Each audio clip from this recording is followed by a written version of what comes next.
ఇక steel plant పని అయిపోయింది. స్టీల్ ప్లాంట్‌ని ఆస్తులు అమ్మేస్తున్నారు. అక్కడక్కడ కొన్ని కొన్ని ఆస్తులు అమ్మేస్తున్నారు. ముఖ్యంగా మార్కెటింగ్ సంస్థలు అమ్మేస్తున్నారు. ఇక స్టీల్ ప్లాంట్‌ని బొచ్చు గీకుతున్నారు అంటే బలికి సిద్ధమవుతున్నట్టే అని చెప్పి ఒక వీడియో పెడితే కింద చాలామంది బూతులు తిట్టారు నన్ను. ఫేక్ ప్రచారం చేస్తున్నాడన్నారు. ఎప్పుడు నేను కింద లింకులు పెట్టినా సరే నన్ను ఫేక్ ప్రచారం చేస్తున్నాడని చెప్పి ఇంకా కామెంట్లు చేసేవాళ్ళు చాలామంది ఉన్నారు. అంటే మేబీ ఫస్ట్ టైం వ్యూవర్స్ అయ్యి ఉండొచ్చు. నేనేం మాట్లాడినా సరే లింక్ పెడతాను కింద అని. ఇప్పుడు మాట్లాడేదానికి కూడా నేను కింద లింక్ ఇచ్చే మాట్లాడుతున్నాను. ఓకే. అలాగే ఇప్పుడు నేను అప్పుడు అది చెప్పినట్టే విశాఖపట్నం స్టీల్ ప్లాంట్ని 100% they are moving towards privatisation అని చెప్పి నేను పెడితే మనోళ్ళు నన్ను చాలామంది అపార్థం చేసుకున్నారు. రాంగ్ కామెంట్లు చేస్తారు ఏదైనా సరే. ఇప్పుడు నేను ఉదయాన్నే లెగిసి జస్ట్ ఒక ఆర్టికల్స్ చదువుతూ ఉంటే డెక్కన్ క్రానికల్స్లో ఒక ఆర్టికల్ అని కనపడింది నాకు. అదేంటంటే స్టీల్ ప్లాంట్కి సంబంధించి ప్రైవేటైజేషన్ ఇక ఇన్ఎవిటబుల్ అని రాశాడు. ప్రైవేటైజేషన్ నుండి స్టీల్ ప్లాంట్ తప్పించుకోలేదు, తప్పనిసరి ప్రైవేటైజేషన్ అయిపోయినట్టే అని ఒక ఆర్టికల్ రాసుకుంటూ వచ్చాడు అతను. అతని ప్రకారం ఏంటి అని అంటే శ్రీనివాస్ వర్మ అనేటువంటి బీజేపీ ఎంపీ అండ్ ఇప్పుడు ప్రస్తుతానికి మినిస్టర్ శ్రీనివాస్ వర్మ మన ఆంధ్రప్రదేశ్ కూటమి తరపు నుంచి ఎన్డీఏ ప్రభుత్వం ఉంది మన ఆంధ్రప్రదేశ్లో. ఎన్డీఏ ప్రభుత్వానికి సంబంధించి ఎన్డీఏ ప్రభుత్వం నుండి కేంద్ర మంత్రిగా ఉన్నటువంటి శ్రీనివాస్ వర్మ బీజేపీ ఎంపీ అతను ఇచ్చిన స్టేట్మెంట్ అదేంటంటే మొన్న తెలుగుదేశానికి కొత్త అధ్యక్షుడిగా ఒక శ్రీనివాస యాదవ్ అనే ఒక అతన్ని అనౌన్స్ చేశారు చంద్రబాబు నాయుడు గారు.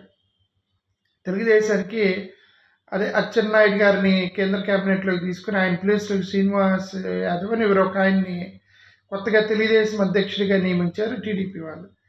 అతను ప్రెస్ మీట్ పెట్టినప్పుడు అతను ఏం చెప్పాడంటే ప్రైవేటైజేషన్ మేము కానివ్వము, అదంతా అబద్ధము, స్టీల్ ప్లాంట్ని ప్రైవేటైజేషన్ చేయటం అనేది అది అంతగా మేము యాక్సెప్ట్ చేయము, ప్రైవేటైజేషన్ బదులుగా మేము సెయిల్లో మెర్జ్ చేయమని మేము అడుగుతున్నాము, సెయిల్లోకి మెర్జ్ చేస్తే అప్పుడు మళ్ళీ లాభాలు వస్తాయి అని మేము కేంద్ర ప్రభుత్వాన్ని అడగబోతున్నాము ఏదో ఒక కవరప్ బ్యాటింగ్ కవర్ డ్రైవ్లు కొట్టారు తెలుగుదేశానికి సంబంధించిన అధ్యక్షుడు.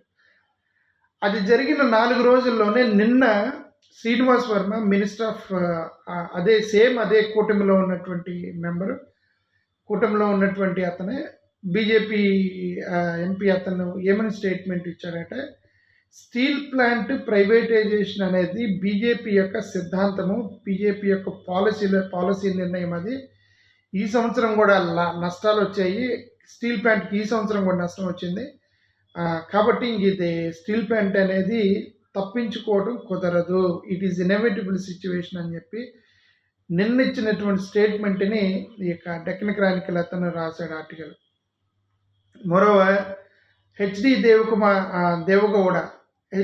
కుమార్ దేవగౌడ అతను ఇప్పుడు ఈ యొక్క స్టీల్ ప్లాంట్ అంటే హెవీ ఇండస్ట్రీస్ మినిస్టర్ కేంద్ర మంత్రి అనమాట హెచ్డి దేవగౌడ. అతను గురువారం విశాఖపట్నం వస్తున్నాడంటే అతను చూస్తాడంటే విశాఖపట్నాన్ని మొత్తం చూసి హైదరాబాద్ వెళ్ళిపోయి అక్కడి నుంచి అక్కడ ఒక ఫైనల్ నిర్ణయం తీసుకుంటారట. స్టీల్ ప్లాంట్ని ఇక ప్రైవేటైజేషన్ నుంచి కాపాడటం ఇన్ఎవిటబుల్ సిచ్యువేషన్ అని చెప్పి వాళ్ళు డైరెక్ట్గా కేంద్ర మంత్రి ఇచ్చినటువంటి నిర్ణయం. అది కూడా ఇప్పుడున్నటువంటి తెలుగుదేశం పార్టీ ఎన్డీఏ కూటమిలో ఉన్నటువంటి అతను చేసినటువంటి స్టేట్మెంట్ అని according to this article.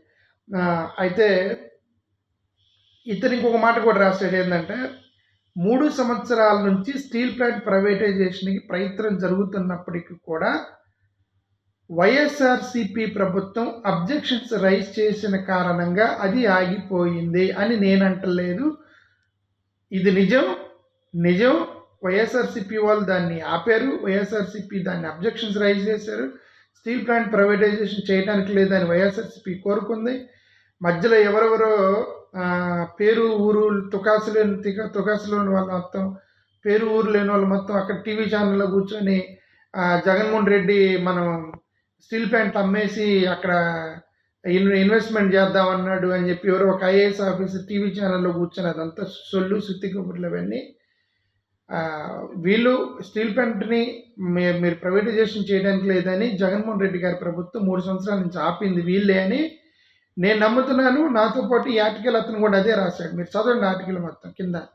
YSRCP objections rise చేసిన కారణంగా 3 సంవత్సరాలు అది ఆగుతూ వచ్చింది.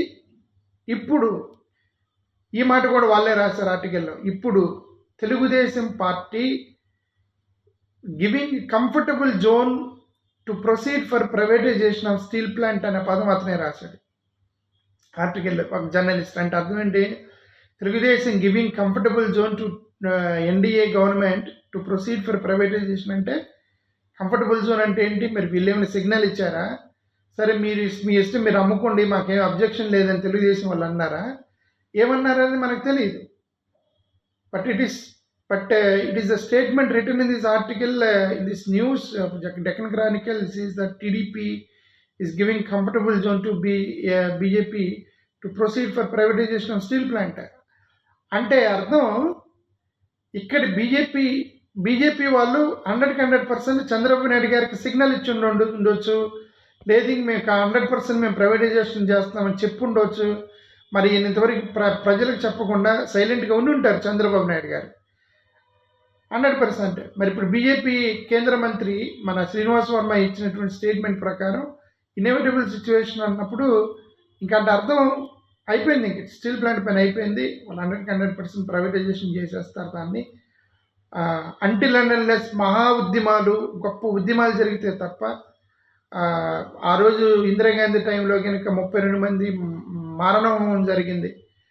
అలాంటి పెద్ద ఉద్యమం జరిగితే తప్ప ఇది ఆగదు. 100% వాళ్ళు స్టీల్ ప్రైవేటైజేషన్ చేస్తారు. నష్టాలు వస్తున్నాయని కారణం చూపించడం అనేది, అసలు నష్టాలు రాలేదు నాకు తెలిసిన వరకు. నష్టాలు వచ్చే విధంగా చేశారు. రా మెటీరియల్ ఇవ్వకుండా, మైన్స్ ఇవ్వకుండా, ఆ క్యాప్టివ్ మైన్స్ అలాట్ చేయకుండా కావాలనే స్టీల్ ప్లాంట్ని they killed steel plant. It is not that steel plant died by itself. స్ట్రాటజికల్గా ఒక వ్యక్తిని చంపేయాలన్నప్పుడు స్లోగా ఎలాగ రోజుకు ఫుడ్ తగ్గిస్తే ఆకలికి చచ్చిపోతాడో అలాగే స్టీల్ ప్లాంట్ని చంపేశారా తప్ప కేవలం ప్రైవేటైజేషన్ చేయాలనే ఉద్దేశంతో. Otherwise steel plant is very good plant, దానికి ప్రాబ్లమే లేదు. సెల్ఫ్ సఫిషియెంట్గా పెరిగినటువంటి ఒక సంస్థ దాన్ని అన్యాయంగా ఇప్పుడు చంపేయడానికి సిద్ధంగా ఉన్నారని ఈ ఆర్టికల్ ప్రకారం తెలుస్తుంది. అంటే ఇప్పుడు స్టీల్ ప్లాంట్ని ప్రైవేటైజేషన్ చేసి పోర్టుల్లో తెలంగాణకి వాటా ఇచ్చి, తిరుపతి టెంపుల్లో తెలంగాణకి వాటా ఇచ్చి, ఆంధ్రాలో తెలంగాణలో రావాల్సినటువంటి మన వాటాలు మొత్తం వాళ్ళకే ఇచ్చి, మన 7 మండలాలు తిరిగి మళ్ళీ తెలంగాణలో కలిపి, మళ్ళీ 5 గ్రామాలు మళ్ళీ తెలంగాణలో విలీనం చేసి, ఇవన్నీ ఎందుకు అంటే 2 కారణాలు. బలహీనత, మన ప్రస్తుతం రూలింగ్ ప్రభుత్వం ఉన్నటువంటి బలహీనత. ఫస్ట్ బలహీనత ఏంటంటే ఎన్డీఏనే బలహీనత. వీళ్ళు ఏ నిర్ణయం తీసుకోలేరు, ఎదురుకెళ్తే ప్రాబ్లం అయిపోయింది.